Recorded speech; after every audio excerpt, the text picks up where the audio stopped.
Functional Groups Part B. So, mari kita sambung untuk functional group yang seterusnya. So, bila kita tengok tiga struktur ini, 1-propanol, cyclohexanol dan juga 2-methyl 2-butanol. So, kita akan nampak carbon itu, dia akan form a single bond dengan oksigen, yang mana oksigen itu akan bonded directly dengan H. Okay, so kalau kamu jumpa functional group ini di dalam apa-apa structure, okay, functional group ini nama dia adalah hydroxyl dan classes of compound dia adalah alkohol. So kita akan bulatkan pada OH. Seterusnya, okay, kalau kita bandingkan tiga structure ini, kita akan nampak carbon dia akan form single bond dengan oksigen, yang mana oksigen tu dia akan bonded dengan another alkyl group. So kita akan bulatkan pada O di setiap structure itu, yang mana functional group ini kita panggil dia sebagai alkoxy dan class of compound dia adalah ether. So kalau carbon itu form single bond dengan oksigen dan oksigen bonded to another alkyl group, yang mana alkyl groupnya mungkin CH3, CH2CH3 ataupun CH2CH2CH3, functional group dia adalah alkoxy dengan class of compound adalah ether. So di mana kita akan circle functional group itu? Kita akan circle functional group pada oksigen.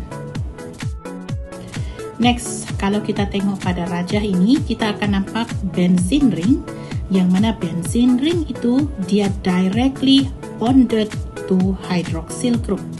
Okay, so kalau dalam case ini akan form new functional group, yang mana new functional group ni nama dia adalah phenol dan class of compoundnya pun adalah phenol.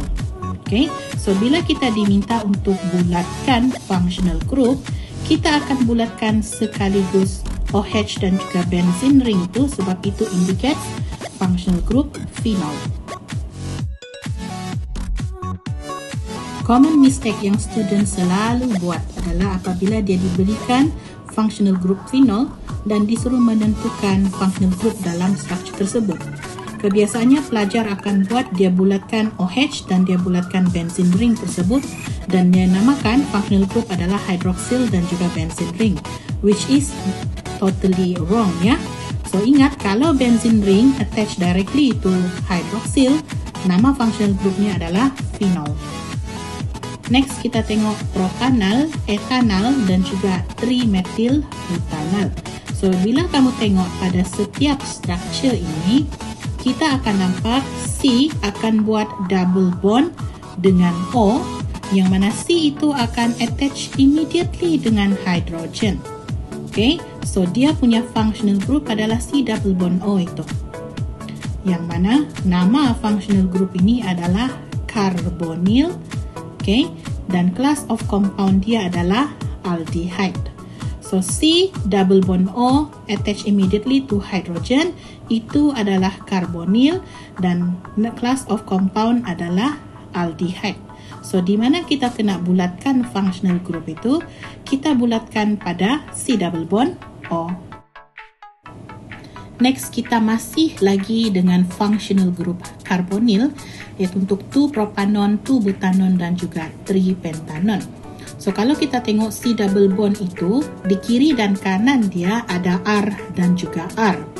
Okay, so dia punya functional group masih lagi carbonyl, tapi class of compound dia, nama dia bertukar menjadi keton. Okay, C double bond O attach immediately to alkyl group sebelah kiri dan juga sebelah kanan.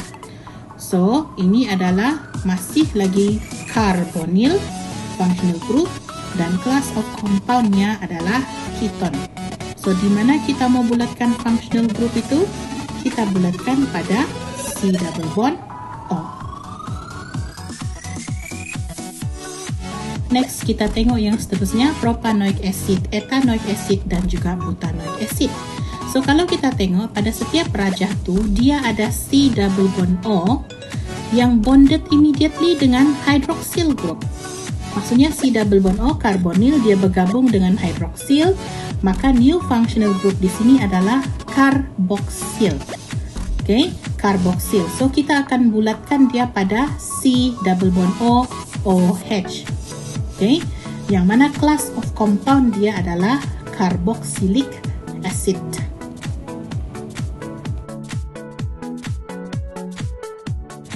Okey, seterusnya mari kita lihat kita ada metil propanoid, kita ada metil benzoid dan juga metil butanoid.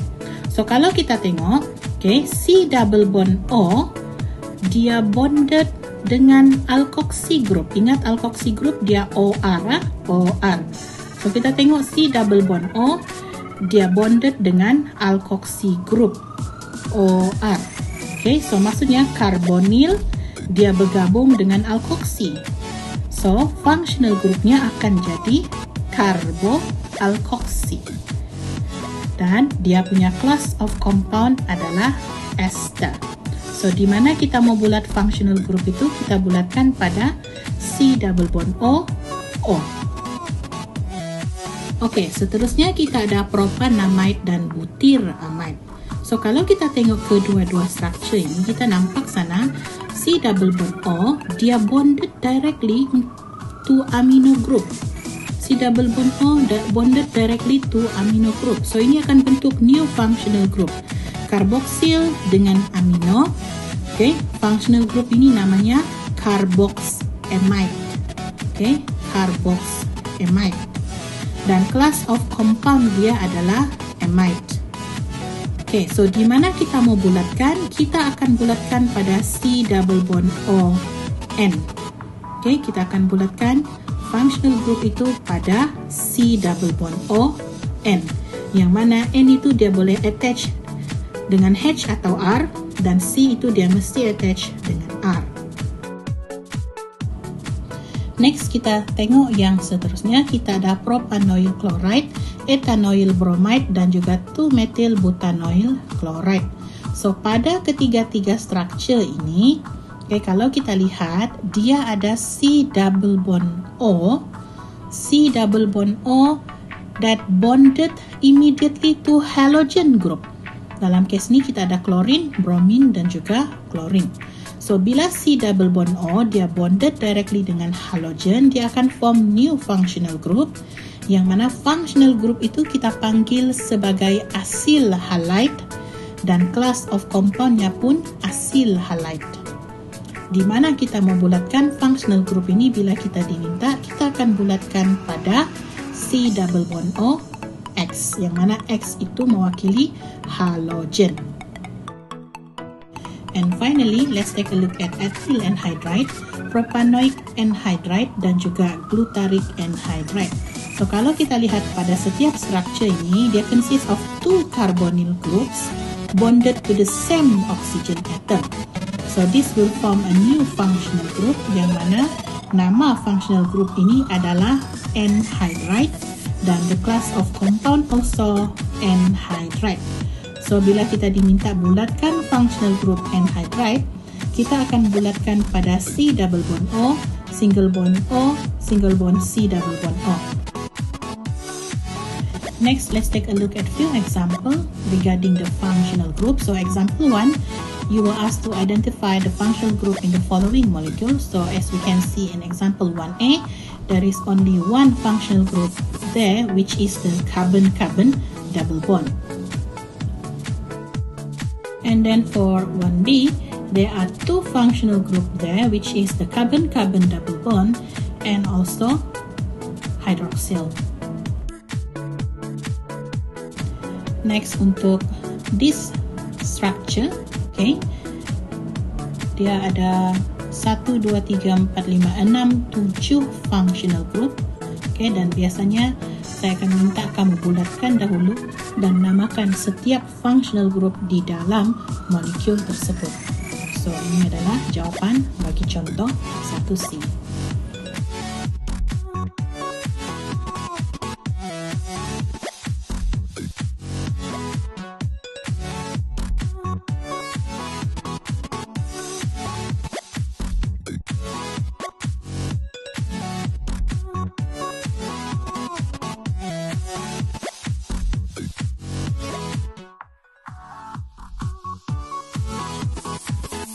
Okay, finally, please take note that given a functional group undergoes the same type of reactions of organic compound, regardless of the size and complexity of the organic molecule.